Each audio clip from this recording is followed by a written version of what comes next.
हरि ओम नमो नमः। हम सिद्धांत कौमुदी का कारक प्रकरण पढ़ा रहे हैं। इस समय पंचमी विभक्ति हो गई है, षष्ठी चलेगी। षष्ठी से सूत्र है। षष्ठी से षष्ठी प्रथमांत है, से सप्तमांत है। से अर्थ है षष्ठी से। कह प्राय आप देखेंगे कारक प्रकरण में जितने भी हैं, अर्थ का निर्देश सप्तमी विभक्ति के द्वारा किया गया है। पाणिनि जी ने अर्थ का निर्देश सप्तमी विभक्ति के द्वारा किए हैं, तो जाने रहिएगा। जैसे षष्ठी से में शेष अर्थ में षष्ठी होती है, तो शेष में किया। इसी तरह से कर्मण द्वितीया में कर्मणि क्या है, सप्तमांत अर्थ निर्देश। कर्ति कर्णयोस में कर्ति कर्णयो, सप्तम में अधिकरणे में अधिकरणे, अपादाने पंचमी, संप्रदाने चतुर्थी। तो अर्थ का निर्देश प्राय सब जगह क्या है, सप्तमी के द्वारा, सप्तमांत के द्वारा ही है भैया। तो षष्ठी से का भैया शेष अर्थ में षष्ठी होती है। कहा शेष क्या है भैया, कहा शेष है उक्तादन्या शेषा। शेष का मतलब क्या होता है, जो बचा होता है वही शेष है। तो कहा भैया क्या बचा है, कहा देखो प्रातिपदिकार्थ भी प्रातिपदिक कह दी गई है, कारक भी कह दिया गया, द्वितीय तृतीय इत्यादि कर्म कर्म कर्ता करण सब कह गए कि नहीं। तो कारक भी कह दिया गया और प्रातिपदिकार्थ भी कह गया। तो उससे बचा जो है वही क्या है, शेष है, और उसी में षष्ठी होती है। कहा उससे बचा क्या है भैया, तो कहा कि उससे बचा है संबंध। उससे बचा शेष क्या है, संबंध। अतः संबंध ही क्या है, शेष है, और उसी अर्थ में षष्ठी होती है। तो इसीलिए देखो लिख दिया, कारक प्रातिपदिकार्थ व्यतिरिक्त स्वस्वामी भावादि संबंध शेषा तत्र षष्ठी से है कि नहीं। कारक प्रातिपदिकार्थ से व्यतिरिक्त जो स्वस्वामी भाव संबंध है वही क्या है, शेष है, और उसी अर्थ में क्या होती, षष्ठी होती है कि नहीं। कारक प्रातिपदिकार्थ व्यतिरिक्त स्वस्वामी भावादि संबंध शेषा तत्र षष्ठी स्यात्। ठीक है ना। इनका हम विशेष विचार आपके पास फिर लेकर के आएंगे। अभी हम एक सामान्य परिचयात्मक परीक्षा की दृष्टि से पढ़ा रहे हैं, इसको बहुत गंभीरता से मत लीजिएगा। एक बार हम चाह रहे हैं कि सामान्य परिचय हो जाए, इसके बाद हम विशेष व्याख्यान के साथ उपस्थित होंगे। तो कारक प्रातिपदिकार्थ व्यतिरिक्त स्वस्वामी भावादि संबंध शेषः तत्र षष्ठी स्यात्। ठीक है भैया।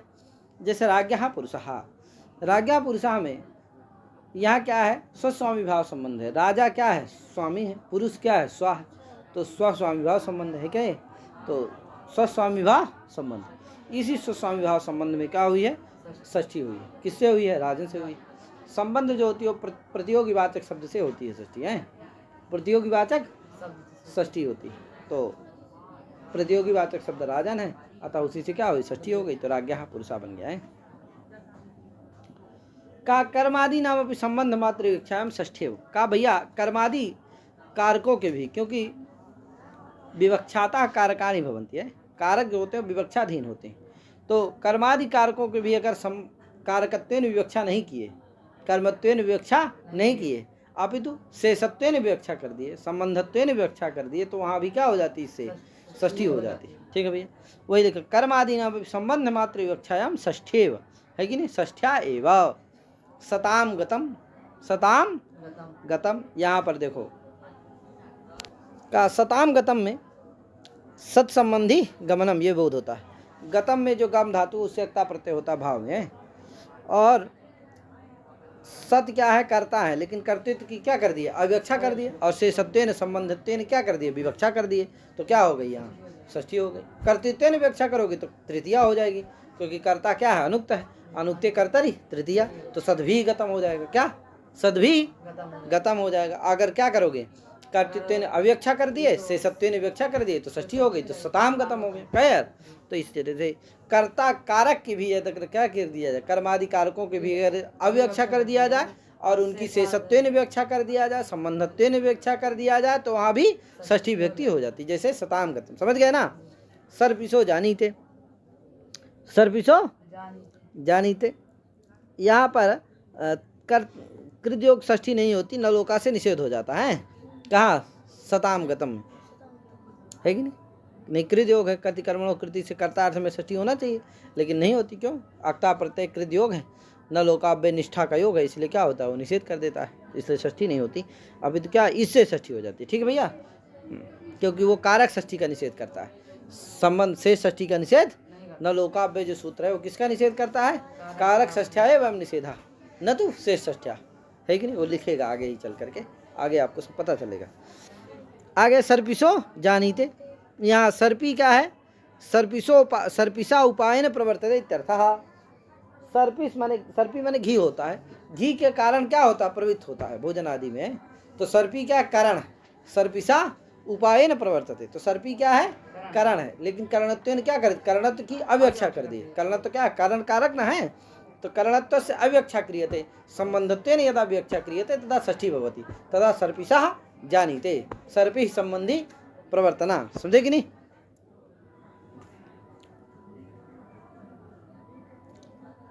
सर्पि संबंधिनी प्रवृत्ति, ये बोध हो जाएगा। ठीक है भैया। अगर करणत्वेन व्याख्या कर दोगे तो सर्पिसा जानीते ऐसा बन जाएगा। कहे क्या बन जाएगा, सर्पिसा जानीते ऐसा बन जाएगा। कर्त्राश्रिता सर्पि संबंधिनी प्रवृत्ति, वही सर्पि संबंधी प्रवृत्ति नहीं, ये समझ लेना। आगे मातु स्मरति माने मातरम स्मरति है, यहाँ माता को स्मरण करता है, तो माता क्या है, कर्म है। माता को स्मरण करता है तो मातर क्या है, कर्म है। लेकिन कर्म कारक की क्या कर दी, कर्म कारक की अव्यक्षा कर दी, कर्मत्व से अव्यक्षा क्रियते और संबंधत्वेन शेषत्वेन व्याख्या क्रियते, तदा किम भवति, तर्हि मातु स्मरति इति भवति। क्या यार, मातृ संबंधी स्मरणम, मातृ यदि द्वितीया कर्मत्वेन व्याख्या क्रियते तदा द्वितीया भवति, मातरम स्मरति भवति। क्या मातृकर्मकम स्मरणम इति बोधो भवति। ज्ञातम न भा। फलानाम आगे क्या है, एधोदकस्योपस्कुरुते, एधोदकस्योपस्कुरुते, एधोदकस्योपस्कुरुते में क्या है, एध शब्द जो है दो प्रकार का बनता है। एध अदंत भी है, वो पुल्लिंग है, और जो एधस शब्द है वो सकारांत है, वो नपुंसक लिंग है कि नहीं। यथैधांसि समृद्धो अग्निर्भस्मसात् कुरुते अर्जुन इत्यादि गीता में आया है। तो हाँ एधांस ये क्या है, एधा एधसी एधांस ये नपुंसक लिंग है। और एध शब्द जो है पुल्लिंग भी है। भाष्यकार ने कार्य के सूत्र में एधाह पक्षन्ते ये भाष्य प्रयोग किए हैं, अतः इससे आता है कि एध शब्द क्या है, पुल्लिंग भी है, तभी ना एधाह पक्षन्ते ऐसा प्रयोग किया।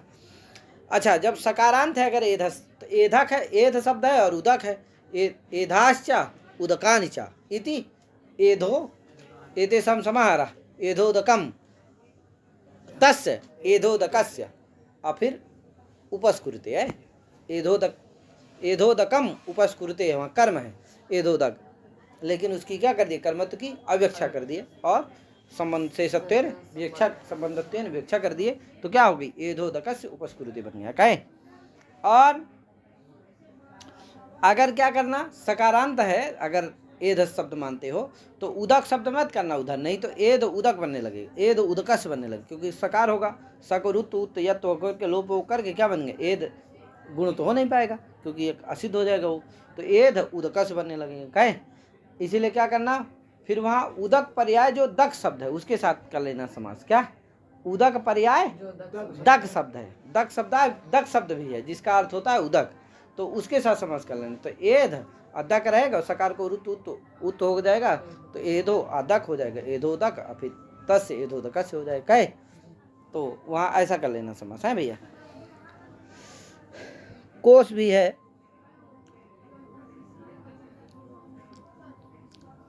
हलायुध कोश है, भुवनम अमृतम जीवनम स्यात् दकंच इति हलायुध कोशम वर्तते, है कि नहीं। तो हलायुध कोशात आगतम वर्तते कि उदक शब्द का पर्याय क्या है, दक शब्द भी है भैया। अच्छा, नपुंसक लिंग होता है एध शब्द, इसमें कोश प्रमाण है कि काष्ठम दार्विंधनम त्वेध इधमेध समित स्त्रियाम इति कोशात, है कि नहीं। तो यथैधांसि समृद्धो ये गीता इत्यादि सब प्रमाण है कि एध शब्द क्या होता है, नपुंसक लिंग भी होता है, सकारांत भी होता है। ठीक है ना भैया। तो ये सब चीज़ एध शब्द के बारे में है। तो एधोदकस्य उपस्कुरुते माने लकड़ी जो है जल का क्या कर, जल के गुण का ग्रहण करती है, और फिर उस लकड़ी को से वैद्य शास्त्र में सब प्रसिद्धि है। कहे निम्बक रंजादि काष्ठ विशेष प्रज्वलिताग्नि तप्तोदकस्य गुण विशेषो वैद्य शास्त्र प्रसिद्धा वर्तते। समझे कि नहीं। तो ये अग्नि प्रज्वलित जो होती है उसमें उदक होता है, उसमें तप्त जो उदक होता है उसका क्या करता है, वो जो लकड़ी होती है वो विशेष रूप से उसका गुण का ग्रहण करती है, फिर उस लकड़ी का प्रयोग होता है वैद्य शास्त्र में, क्या है, रोग आदि के लिए। तो ये है। एध जो है ग्रहण करती है, तो एध कर्त्री है और उदक क्या है, कर्म है। तो उदक कर्मत्व की क्या कर दिया, अविवक्षा कर दी और शेषत्व विवक्षा कर दी, षष्ठी हो गई। तो एधोदकस्य उपस्कुरुते भजे शंभोश्च चरणयोः, कहे भजे शंभोश्च चरणयोः, कहे तो शंभु के चरण को भजो। अब यहाँ देखो, शंभु के चरणों को भजो, तो चरण क्या है, कर्म है। कर्मत्व की क्या कर दिया, अवेक्षा कर दी है और जिसे शंभु संबंधी चरण संबंधी भजनम हो जाएगा। क्या है, शंभु संबंधी भजनम। अगर कर्म होता तो क्या होता, शंभो चरणौ भजे, क्या यार, शंभु के चरणों को भजे, कर्म हो जाता, ठीक है ना। शंभु संबंधी चरण कर्मकम भजनम इत्यादि बोध होता। फलानाम तृप्तः, फलानाम, हाँ फल ही तृप्तः है कि नहीं, फलों के द्वारा तृप्त हुआ है। फल क्या है, तृप्त, तृप्ति के कारण है।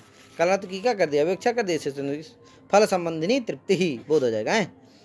आगे इस तरह से षष्ठी से सूत्र हो गया। आया दूसरा सूत्र आया, षष्ठी हेतु प्रयोगे। सूत्र क्या आया, हेतु प्रयोगे। कहता भैया हेतु शब्द से प्रयोगे हेतु द्योत्ये षष्ठी स्यात् अन्नस्य हेतोर वसति। तो हेतु शब्द प्रयोगे हेतु द्योत्ये षष्ठी स्यात्, हेतु शब्दात षष्ठी स्यात् है भैया, हेतु शब्द से ही षष्ठी होती है। तो जैसे अन्नस्य हेतोर वसति, कहे अन्नस्य वसति, यहाँ हेतु शब्द का प्रयोग है। अन्न, अन्न भी क्या है, उसका विशेषण अन्न से भी है, उसमें भी षष्ठी हो जाएगी। क्या हेतु में क्या है, तो देखो अन्न से हेतु और बसति में, यहाँ बास का हेतु कौन है, अन्न है, इसीलिए उसमें क्या हो जाएगी, षष्ठी हो जाएगी। हेतु में भी षष्ठी हो जाएगी, तो क्या बनेगा, अन्न से हेतु और बसति है। तो हेतुवाचक शब्द से षष्ठी होती। तो हेतुवाचक शब्द हेतु भी है, अन्न भी है। कहे हेतुवाचक कौन है, हेतु भी है और हेतु शब्द भी है और अन्न भी है, क्योंकि वो भी हेतु है किसका, बास का, ठीक है ना। हेतु है तो हेतु, हेतु से तृतीया प्राप्त थी, लेकिन इससे क्या हो गई, षष्ठी हो गई। तो क्या बन गया, अन्नस्य हेतोर वसति। सर्वनामनस् तृतीया च, सर्वनामनो हेतु शब्दस्य च प्रयोगे हेतौ उदोत्ते तृतीया स्यात् षष्ठी च। कहे सर्वनाम्नः हेतु शब्दस्य च प्रयोगे हेतौ द्योत्ये तृतीया स्यात् षष्ठी च। कहे सर्वनाम्नः हेतु शब्दस्य च, सर्वनाम में और हेतु शब्दस्य च प्रयोगे, हेतु प्रयोग हो अगर इनका, तो हेतु और हेतु अगर द्योत्य हो तो क्या होती है, तृतीया भी होती है और षष्ठी भी होती है। जैसे केन हेतु ना बसती, तो यहाँ केन सर्वनाम है, उसमें भी तृतीया हो जाएगी और हेतु में भी हो जाएगी, केन हेतु ना बसती। और षष्ठी भी होगी तो कस्य हेतु बसती भी हो जाएगा। कहे तो केन हेतु ना बसती कस्य हेतु बसती। कहे भैया तृतीया प्राप्त ही थी, ये षष्ठी का विधान करता है, ठीक है भैया।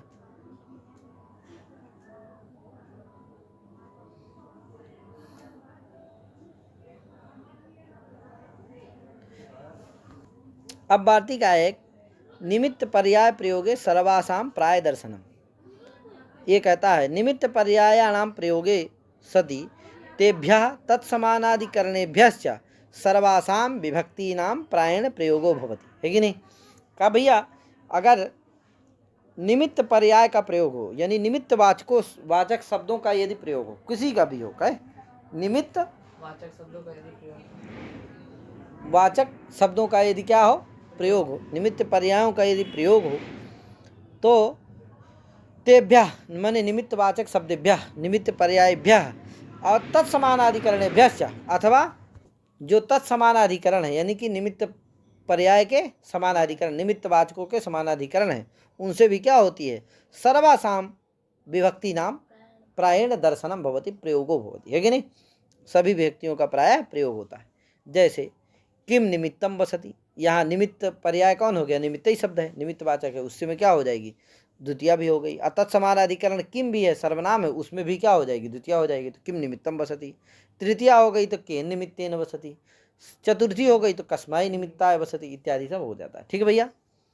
एवं इसी तरह से निमित्त पर्याय कौन है, कारण भी है, तो कारण में भी हो जाएगी इसी तरह, केन किम कारणम वसति, केन कारणेन वसति, कस्मै कारणाय वसति इत्यादि हो जाएगा। इसी तरह को हेतु किम कारणम को किम प्रयोजनम इत्यादि बन जाएगा है भैया। किम प्रयोजनम इत्यादि में भी इसी तरह है, को हेतु, ठीक है। प्रयोजन भी क्या है, पर्याय है, निमित्त पर्याय शब्द है, इसलिए उसके प्रयोग पर भी हो जाएगी। तो समझ आए। प्राय ग्रहणाद असर्वनाम्नः प्रथमा द्वितीये नस्तः ज्ञानेन निमित्तेन हरि सेव्यः ज्ञानाय निमित्ता इत्यादि। अब देखो, निमित्त पर्याय प्रयोगे सर्वासाम प्राय दर्शनम, कहा भैया ये प्रायण प्रयोगो भवति। ये प्रायण का मतलब क्या है, प्राय का मतलब क्या है, तो कहा प्राय का मतलब ये है, प्राय का प्रयोजन ये है कि जो असर्वनाम होता है उसमें प्रथमा और द्वितीय विभक्ति नहीं होती। जो सर्वनाम में तो ठीक है, अगर निमित्त समानाधिकरण जो सर्वनाम होगा उसमें तो सब विभक्तियां होगी, निमित्त में भी होंगी, निमित्त पर्याय शब्दों में भी होंगी, और जो निमित्त पर्याय समानाधिकरण जो सर्वनाम होगा उसमें तो सभी विभक्तियां होगी, क्या। लेकिन जो निमित्त वाचकों का जो असर्वनाम समानाधिकरण शब्द होगा, क्या, निमित्त असमानाधिकरण सर्वनाम जो समानाधिकरण होगा उसमें प्रथमा और द्वितीय नहीं होगी, क्या।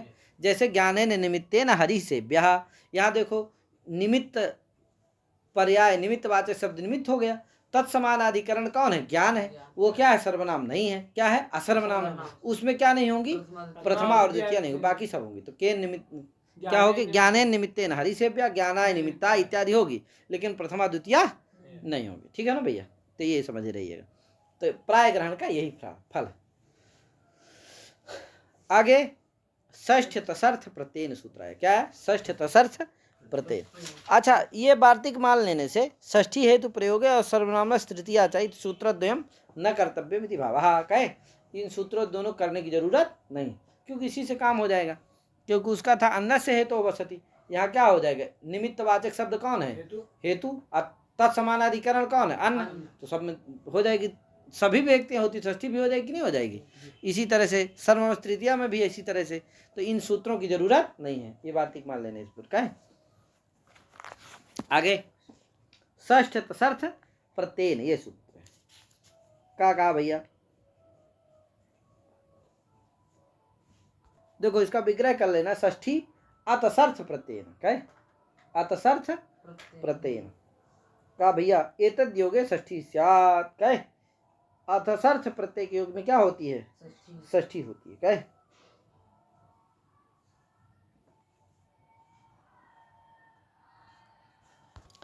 ये देखो जो प्रत्यय होते हैं अस्ताति इत्यादि जो प्रत्यय हैं, माने अतसर्थ प्रत्यय हैं, अतसर्थक जो प्रत्यय वो सब स्वार्थ में होते हैं और दिग्देश काल वाचकों से होते हैं, समझे कि नहीं, दिग्वाचक से होते हैं, देशवाचक से होते हैं और कालवाचक से होते हैं। यहाँ दिग्वाचकों का उदाहरण दे रहे हैं, कालवाचक और देशवाचक का अपने से समझ लेना चाहिए। तो उसी के लिए बता रहे हैं, दिक् शब्देभ्य सप्तमी पंचमी प्रथमाभ्यो दिग्देश काले स्वस्ताति, है कि नहीं, ये इस इत्यारभ्य यहाँ से लेकर के आहि च दूरे उत्तराच इत्यंतई सूत्रैः दिग्देश काल वृत्तिभ्यः शब्देभ्यः स्वार्थे प्रत्यावीता, समझे कि नहीं। यहाँ से लेकर के माने ये जो प्रत्यय होंगे वो स्वार्थ में होंगे, दिग्देश कालवाचक से होंगे, और सप्तम्यंत से होंगे, पंचम्यंत से होंगे और प्रथमांत से होंगे, तीन से होंगे, समझे कि नहीं। किसे किसे, हाँ, इसीलिए दक्षिणस्याम दक्षिणस्याः दक्षिणावा दिग इति दक्षिणतः बनेंगे, समझे कि नहीं। यह अतसुच प्रत्यय हुआ, ये इस किससे हुआ, दक्षिण शब्द दिशावाचक है, बता रहा हूँ मैं पहले ही कि दिशावाचक का दे रहे हैं उदाहरण, काल और देशवाचक का अपने से समझ लेना। तो इसमें तीन से होगा, सप्तम्यंत सप्तम्यंत पंचम्यंत और प्रथमांत। तो सप्तम्यंत क्या होगा, दक्षिणस्याम, पंचम्यंत क्या होगा, दक्षिणस्याः, प्रथमा क्या होगी, दक्षिणा, तो दक्षिणस्याम दक्षिणस्याः, हाँ तो दक्षिणस्याः है, अरे सर्वनाम ना है बेटा, सर्वस्याः की तरह, दक्षिणस्याः और दक्षिणावादिक इति दक्षिणतः, समझे कि ऐसा विग्रह होगा। यहाँ अतसुच प्रत्यय हुआ है, ठीक है। तो ये जो प्रत्यय होते हैं वो सब इनसे होते हैं, दिग्देश कालेश्व अस्ताति ये भी है। तो यहाँ से लेकर के आहि च दूरे उत्तराच, यहाँ सूत्रों तक जो विहित प्रत्यय हैं वो सब किस में होते हैं, दिग्देश कालवाचकों से होते हैं और स्वार्थ में होते हैं। अब सप्तम्यंत पंचम्यंत और प्रथमांत से होते हैं, ठीक भैया, सप्तम्यंत, पंचम्यंत और प्रथमांत जो दिग देश कालवाचक शब्द हैं उनसे स्वार्थ में ये सब प्रत्यय होते हैं। ठीक है ना। कहाँ से कहाँ लेकर के तो बता दिए कि दिक् शब्देभ्या सप्तमी पंचमी प्रथमाभ्यो दिग्देश काले स्वस्ताति इत्यारभ्य आहि च दूरे उत्तराच इत्यंतई सूत्र ही, यहाँ तक के जो सूत्र हैं उनके द्वारा जो विहित प्रत्यय हैं वो सब क्या होते हैं? दिग्देश काल वृत्तिभ्या शब्देभ्या स्वार्थे प्रत्यय अभिहिता, स्वार्थ में सब प्रत्यय होते हैं। अतसुच प्रत्यय किससे होता है? तो कहा अतसुच प्रत्यय जो है इन्हीं के बीच में आता है एक ठो दक्षिणोत्तराभ्याम अतसुच। ये बता दिया ना, वहाँ अस्ताति से लेकर के और उत्तराचा तक के बीच में जो सूत्र हैं वही सब क्या हैं? ये स्वार्थ में होते हैं और दिग्देश काल आदि बता दिया हूँ अभी है, उन्हीं से होते हैं, समझ लीजिएगा। तो उन्हीं के बीच में ये अतसुच प्रत्यय आता है। वो इसका मतलब सबसे पहला प्रत्यय कौन सा है? अस्ताति। क्या है? अस्ताति। तो यहाँ अतसर्थ की जगह क्या कहना चाहिए? अस्त्यात्यर्थ कहना चाहिए। क्या कहना चाहिए? अस्त्यात्यर्थ, ऐसा कहना चाहिए, क्योंकि सबसे पहला प्रत्यय कौन है? अस्ताति प्रत्यय है, तो अस्तात्यर्थ ऐसा कहना चाहिए था। अतसर्थ क्यों कह दिया? कहा भैया लाघवात अतसर्थ कह दिया। अस्तात्यर्थ इत्यादि कहने में क्या था? गौरव था। संयुक्त अक्षर घटित होने के कारण क्या था? गौरव था। इसीलिए क्या कह दिया? लाघवात अतसर्थ कह दिए। ठीक है ना। कहना तो वही चाहिए था, क्योंकि पहला प्रत्यय कौन सा है? अस्ताति। इसीलिए पहले को छोड़ करके है कि नहीं, प्रथम वा निम्मेत कारणस्य अनतिक्रमा गया, तो इस तरह से, लेकिन लाघवात कह दिए। ठीक है ना। तो देखिए दक्षिणोत्तराभ्याम अतसुच, इससे क्या होता है? अतसुच प्रत्यय होता है। बता दिया हूँ किनसे होता है, कैसे होता है, कहाँ होता है। कहे यार, दिग्देश कालवाचकों से होता है, सप्तम्यंत पंचम्यंत और प्रथमांत से होता है, स्वार्थ में ये प्रत्यय होते हैं। तो अतसुच प्रत्यय हुआ। अब ये जो अतसर्थ का विग्रह जान लीजिए कि दक्षिणोत्तराभ्याम इति विहिता असुच, है कि नहीं? इति सूत्रेण विहिता असुच प्रत्यय। अतस्य असुच प्रत्यय से यह अर्थ, असुच प्रत्यय से यह अर्थ दिग्देश काल रूपा, क्योंकि स्वार्थ में होगा, स्वार्थ प्रकृत्यर्थ में होगा। प्रकृति कौन हो गया? तो दिग होगा, या तो देश होगा, या तो काल होगा। तो अस्तर तस्य माने अतसुच प्रत्यय से का अर्थ भविष्यति? दिग्देश काल रूपा। तो तस्य अतसुच प्रत्यय से यह अर्थ दिग्देश काल रूपा। अस्य एव अर्थो यस्य सो अतसर्थ प्रत्यय तद योगे किम भवति? षष्ठी विभक्ति भवति। ठीक है ना भैया। तो ये समझे रहिएगा, माने अतसर्थक प्रत्यय के योग में क्या करता है? षष्ठी का विधान करता है। ठीक है ना भैया। तो यहाँ पर देखो कहाँ ग्रामस्य दक्षिणतः, देखो ये जो अतसर्थक प्रत्यय हैं ये पूरे पूरे हैं। दक्षिणतः भी है, पूरा भी है, पुरस्ताद भी है, ऊपरी भी है, उपरिष्टाद भी है। कैसे हैं अभी बताएंगे हम। दक्षिणतः तो समझ गए होंगे आप, क्योंकि यहाँ दक्षिणोत्तराभ्याम अतसुच से क्या हुआ है? अतसुच प्रत्यय हुआ। क्या यार? तो दक्षिण और विग्रह क्या होगा? दक्षिणस्याम, दक्षिणस्याः, दक्षिणा वा दिक्, सप्तमी सप्तम्यंत पंचम्यंत और प्रथमांत। तो दिक् इति दक्षिणतः बन जाएगा। तो ग्राम दक्षिणतः क्या है? अतसर्थक प्रत्यांत है दक्षिणतः, उसके योग में क्या हो जाएगा? षष्ठी हो जाएगी ग्रामस्य में, तो ग्रामस्य दक्षिणतः बन जाएगा। ग्रामस्य दक्षिणतः इत्यादि में क्या है? दिक् शब्दांत्युत्तर पदज्जाहि युक्ते से दिक् शब्द को मान करके पंचमी प्राप्त थी, पीछे बता चुके हैं। उस पंचमी को बांधने के लिए क्या किया गया है यहाँ? वो पंचमी का क्या है? अपवाद है, इसलिए क्या हो जाती है? यहाँ षष्ठी हो जाती है। इति दिक् शब्द, इसीलिए देखो वृत्ति में लिखा है दिक् शब्द इति पंचम्या अपवादा। दिक् शब्दांत्युत्तर पदज्जाहि युक्ते से दिक् शब्द को मान करके जो पंचमी प्राप्त थी, तो उसका ये क्या है? अपवाद है। इसलिए क्या हो जाएगा? यहाँ पंचमी हो जाएगी, ये षष्ठी हो जाएगी, जिससे ग्रामस्य दक्षिणता बन जाएगा। ग्रामस्य पूरा, यहाँ पर भी षष्ठी हो जाएगी, क्योंकि पूरा क्या है? अतसर्थक प्रत्यांत है। का कैसे भैया पूरा है? तो देखो पूर्वा शब्दात अस्तात्यर्थ क्या होता? पूर्वा धरावराणाम असि पूरा पुरधवश्च ईसाम, इस सूत्र से क्या होता है? असि प्रत्यय हो जाता है, और प्रकृति जो पूर्वा शब्द है उसको पूरा आदेश होता है। तो क्या बन जाएगा? पुरस। क्या बनेगा? अरे पुर असि प्रत्यय हुआ तो पूरा आस मिला दो, क्या बन जाएगा? पूरा आशा करो तो विसर्ग हो गया, क्या बन गया? पूरा। पूरा क्या हो गया है? तो ये जो असि प्रत्यय ये किस अर्थ में हुआ है? अतसर्थ में ही हुआ है, क्योंकि वो दिग्देश काल से हुआ है और सप्तम्यंत पंचम्यंत और प्रथमांत से हुआ है। समझे कि नहीं? तो इसका भी विग्रह कर लेना। पूरा का पूर्वश्याम पूर्वस्याह पूर्वावादिक इति पुरा। जैसे दक्षिणता का किए थे क्या, दक्षिणस्याम दक्षिणस्याह दक्षिणावादिक इति दक्षिणता बना था, उसी तरह इसका भी क्या कर लेना, पूर्वस्याम पूर्वस्याह पूर्वावादिक इति पुरा है। इसी तरह इनका सबका कर लेना। पुरस्ताद का भी ऊपर ही मैंने ऊर्ध्व अभी बताएंगे, पुरस्ताद बस समझ लेना। तो पूरा बन गया। पुरस्ताद में क्या होता है, तो दक्षिणस से पूरा है, यहाँ पर भी हो जाएगा षष्ठी, क्या है, ग्रामस से पूरा है, यहाँ पर भी ग्राम में क्या हो जाएगी, षष्ठी हो जाएगी, क्योंकि पूरा क्या है, अर्थसार्थक प्रत्यांत है, क्या है भैया। अब कहा पुरस्ताद कैसे बनता है, तो कहा पूर्व शब्दात अस्ताति प्रत्यय हो जाता है, अस्तातिचा से क्या, और प्रकृति है पुरादेश से। अब प्रकृति को पूर्व को क्या होता है, पूरा आदेश होता है, पूर्व अस्ताद मिला दो, पुरस्ताद क्या बन गया, पुरस्ताद बन गया ना। ये पुरस्ताद क्या है, अर्थसार्थक प्रत्यांत है कि नहीं है पुरस्ताद, इसलिए उसके योग में भी क्या हो जाएगी। अब देखो ऊपर ही आया, ये जो पूरा है ये पूरा शब्द समानार्थक है। अब आ गया ऊपरी, ऊपर ये भी क्या है, अर्थसार्थक प्रत्यांत है। कैसे भैया ऊपर ही है, क्या देखो ऊपरी उपरिष्टात इस सूत्र के द्वारा, ऊपरी उपरिष्टात इस सूत्र के द्वारा क्या होता है, ऊर्ध्व शब्द को रील प्रत्यय हो जाता है, तो क्या बन जाता है ऊपरी, और ऊर्ध्व को क्या हो जाता है, प्रकृति को उपादेश हो जाता है। तो ऊपर रील मिला दो, क्या बन गया, रील में क्या है, री पर बचेगा तो क्या बन जाएगा, ऊपरी मिला दो, ऊपरी बन गया ना, तो ऊपरी बन गया।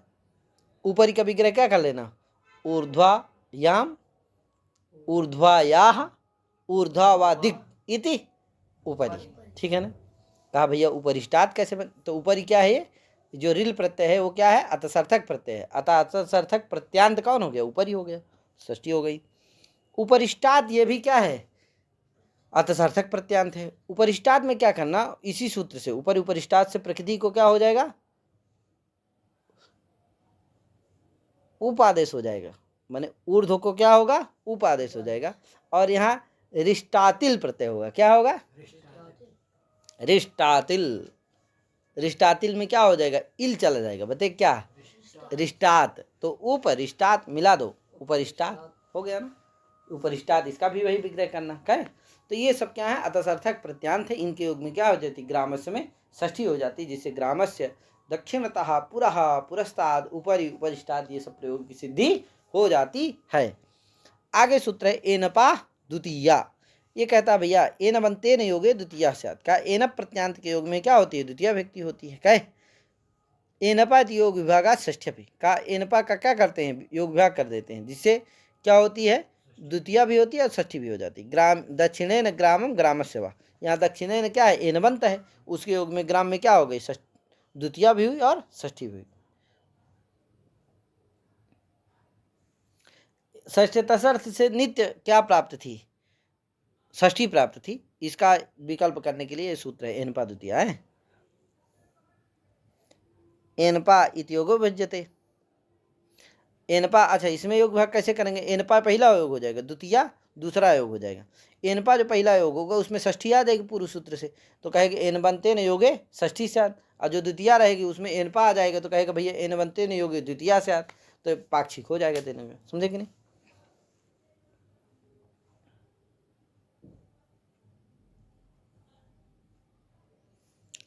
दक्षिणेन में एन प्रत्यांत होता है, एन वन्य तरस्याम अधूरे पंचम्या, इससे क्या होता है, एन प्रत्यय हो जाता है, तो क्या बनता है, दक्षिणेन बन जाता है। इसी तरह उत्तरेण को भी समझ लेना है, उत्तरेण ग्राम ग्रामस्य वा, पूर्वेण को भी समझ लेना, पूर्वेण ग्रामम ग्रामस्य वा, दिक् शब्देभ्यः एन विधे, है कि नहीं। भाष्य में जो है षष्ठ तसर्थ के पहले एनपा द्वितीय है, इत्यस्य पाठा वर्तते, पृथक विनाना भी सूत्र के भाष्य में कहा गया है।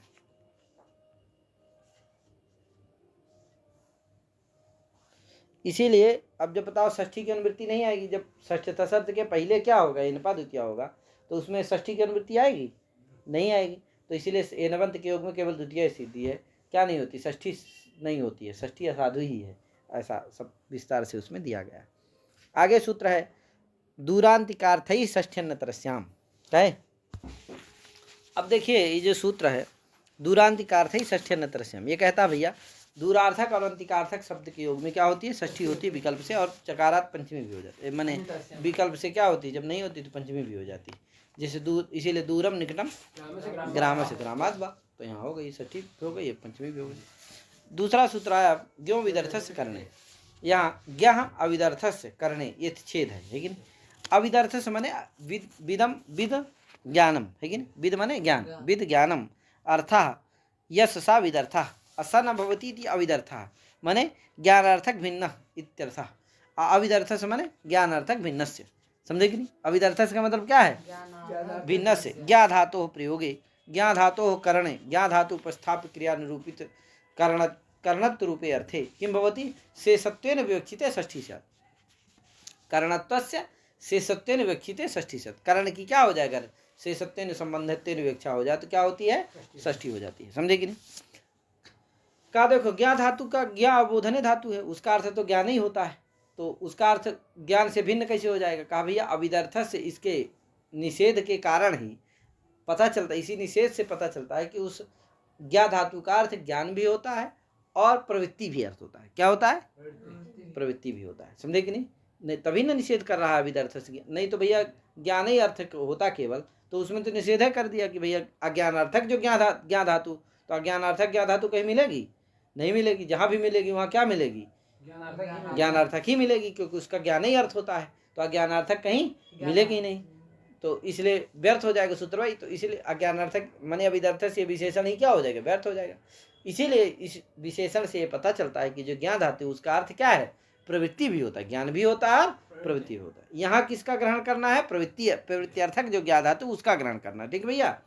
तो अविदर्थस्य यानी कि प्रवृत्त्यर्थस्य, प्रवृत्ति अर्थ है जिसका, ऐसी जो ज्ञान धातु उसका जो करण, उस करण का अगर शेषत्वेन विवक्षा हो जाए तो क्या हो जाती है, षष्ठी हो जाती है, ठीक है भैया। जैसे सर्पिशो ज्ञानम, यहाँ पर क्या होगा, सर्पी क्या है, सर्पिशा प्रवृत्ति बताए अभी पीछे है, सर्पी के कारण प्रवृत्ति हो रही है भोजन आदि में, समझे कि नहीं। तो यहाँ ज्ञा धातु का अर्थ क्या है, प्रवृत्ति अर्थ है, तो सर्पी क्या है, उस प्रवृत्ति का करण है, तो उसमें क्या है, करणत्वेन उसकी क्या कर दिया, अवेक्षा कर दिया, शेषत्वेन विवक्षा कर दिया, तो षष्ठी हो गई। तो क्या बन गया, सर्पिशा ज्ञानम, समझे कि नहीं।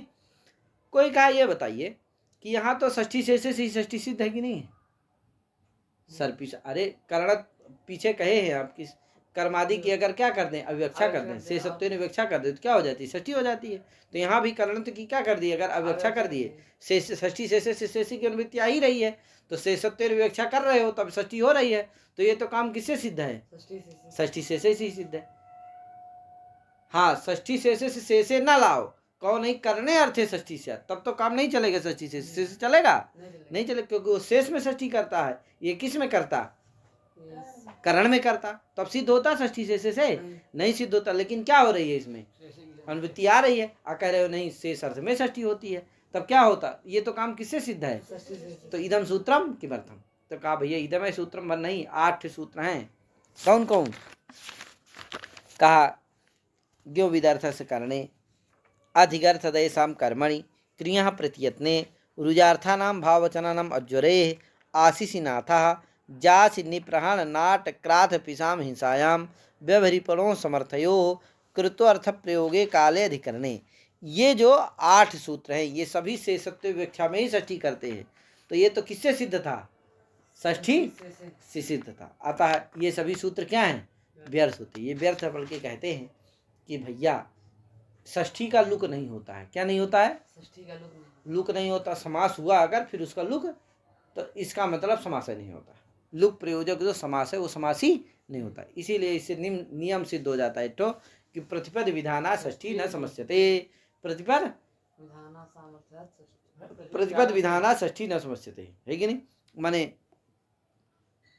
प्रतिपदोक्त रूप से, जहाँ ज्ञो विदर्थस करने में देखो ज्ञा धातु का उच्चारण करके षष्ठी का विधान है, इसलिए इसके द्वारा जो षष्ठी होगी उसका उस षष्ठ्यंत का समास नहीं होगा, सर्पिशो ज्ञानम में समास नहीं होगा, ठीक है ना, जिससे वहाँ षष्ठी श्रुति ही रहेगी। अशेषे षष्ठी से जो षष्ठी होगी उसका समास हो जाता है, जैसे राजपुरुषा समास हुआ कि नहीं हुआ। तो यही इसका फल है, इन सूत्रों का षष्ठी विधान करने का फल क्या है कि प्रतिपद विधाना षष्ठी न समस्यते, अर्थात इनसे विहित जो षष्ठी होती है उसका समास नहीं होता है, यही इनका सूत्रों का षष्ठी के विधान करना का क्या हो गया, फल हो गया। ये सूत्र व्यर्थ नहीं है, सार्थक हो गए, समझे कि नहीं। हाँ, ये जाने रहिएगा। तो ज्ञो विदार्थ करने पता चल गया कि नहीं। सर्पिशो ज्ञानम का अर्थ क्या हो गया, सर्पी संबंधनी प्रवृत्ति। सर्पी संबंधनी, क्योंकि ज्ञान का अर्थ क्या है यहाँ, प्रवृत्ति है, और सर्पी में षष्ठी है, उसका अर्थ संबंध है, तो सर्पी संबंधिनी प्रवृत्ति, ये बोध हो जाता है। ठीक है ना भैया। आगे सूत्र है अधिगर्थदयसाम कर्मणि का भैया। अब देखो, अधिक अर्थ दय ईस है, ये है सब है कि नहीं। दय ईस ये धातु है। यहाँ जो है इक स्मरणे धातु है, नित्यम अधिपूर्वा, नित्य अधिपूर्वक है। इसी को बताने के लिए यहाँ क्या रखा है, अधि ये उपसर्ग लगाया, नहीं तो क्या कह देते, इगर्थ कह देते, अथवा स्मरण। यहाँ अधिक, अधिक अर्थ से क्या लेना है, स्मरण, स्मरणार्थक धातु ये लेना, समझे कि नहीं। तो स्मरणार्थक ही कह देते सीधे। अधिगर्थ कहने का मतलब यही है कि जिसे यहाँ एक धातु क्या होती है, नित्यम अधिपूर्वा होती है। इसी को बताने के लिए क्या प्रयोग किया गया है, अधि का प्रयोग किया गया है। तो अधिक माने अधिक इत्यस्य अर्थः स्मरणं वर्तते, और तस्यार्थः इव अर्थो यश सो अधिगर्थः, माने स्मरणार्थक है कि नहीं।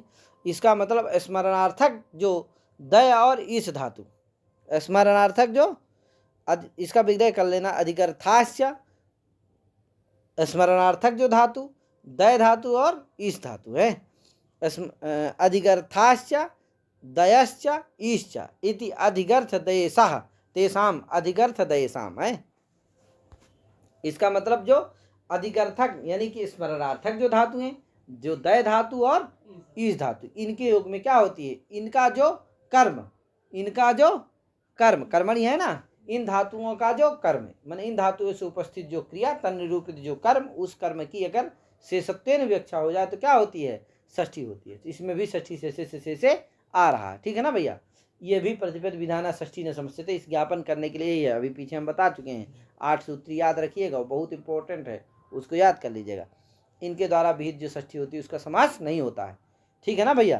तो एसाम कर्मणि, देखो लिखा है यही कि एसाम कर्मणि षष्ठी स्यात्, एसाम कर्मणि शेषे षष्ठी स्यात् है, माने एसाम कर्मणा शेषत्व विवक्षायाम षष्ठी स्यात्, इनके कर्म की अगर शेषत्व विवक्षा किया क्या होती है, षष्ठी हो जाती। मातु स्मरण, तो देखो यहाँ स्मरणार्थक धातु कौन है, स्मृति धातु है, उसका कर्म कौन है, मातृ है, उसमें क्या हो जाएगी, षष्ठी हो जाएगी। क्या बनेगा, मातु स्मरणम, मातरम स्मरणम था, कर्म की क्या हो गई, शेषत्व विवक्षा हो गई, तो क्या बन गया, मातु स्मरण। यहाँ समझ नहीं होगा। ठीक है ना भैया। अब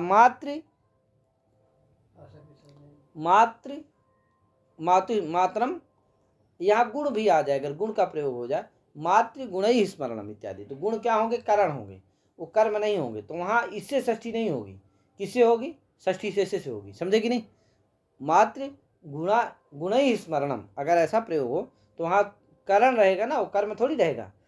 ये कहाँ सूत्र करता है षष्ठी, कर्म कर्मणा शेषत्व विवक्षा में करता है, करणस्य शेषत्व विवक्षा में षष्ठी नहीं करता है। तो वहाँ षष्ठी किससे होगी, षष्ठी से, और उससे षष्ठी होगी तो समास भी हो जाएगा, काहे, तो मातृ गुण स्मरण वहाँ समास हो जाएगा। लेकिन इससे अगर हो जाती, इसीलिए यहाँ कर्मणि पद दिया गया है, समझे कि नहीं। अगर यहाँ कर्मणि पद नहीं होता तो करण की भी शेषत्व विवक्षा में षष्ठी होने लगता, तो क्या बनता, मातृ गुण से स्मरण ऐसा ही बनता, क्या नहीं, वहाँ समास हो पाता, नहीं होता। इसलिए मातृ गुण से स्मरण ऐसा ही बनता, जैसे मातु स्मरण में यहाँ समास नहीं होता, इसी तरह से मातृ गुण से स्मरण में यहाँ भी समास नहीं हो पाता। आज जब कह दिए कि नहीं भैया कर्मणा शेषत्व विवक्षा षष्ठी से, तो क्या नहीं होती है, करण से शेषत्व विवक्षा में षष्ठी नहीं होगी, उससे किससे होगी, षष्ठी से, उससे समास हो जाएगा, जिससे मातृ गुण स्मरण में समास भी हो जाता है। तो इसीलिए यहाँ कर्मणि पद दिया गया है। ठीक है ना भैया। तो मातु स्मरण में यहाँ समास हो जाएगा, मैंने यहाँ समास नहीं होगा, इससे षष्ठी हो जाएगी। ठीक है। इसी तरह से सर्पिशो दयनम, यहाँ दय धातु है, उसका कर्म है कौन, सर्पी, इसलिए उसमें भी क्या हो जाएगी, षष्ठी हो जाएगी। तो क्या बनेगी, कर्मण शेषत्व विवक्षा में, तो सर्पिशा दयनम हो जाएगा, सर्पिशो ईशनम भी हो जाएगा, है इस धातु है। आगे दय कहते हैं भैया, दया जो कहते हैं, पर दुखापहरणेच्छा दया है।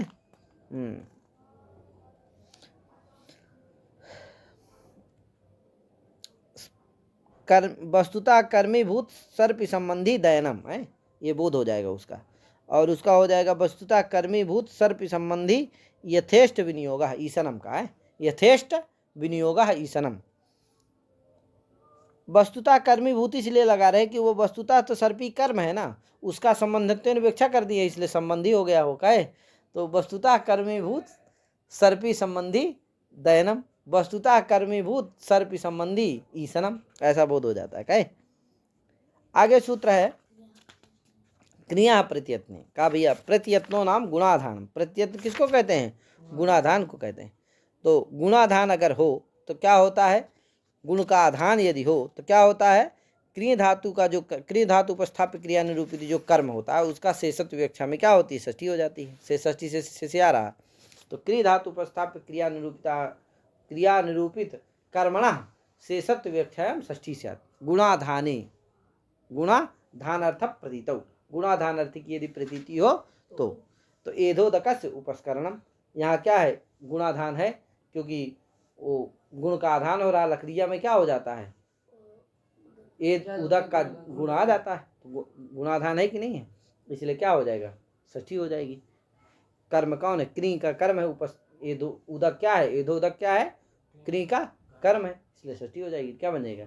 शेषत्व व्याख्या में तो एधोदकस्य उपस्कुरणम, एधोदकस्य उपस्करणम। यहाँ भी षष्ठी नहीं होगी है, प्रतिपद विधान षष्ठी न समझते।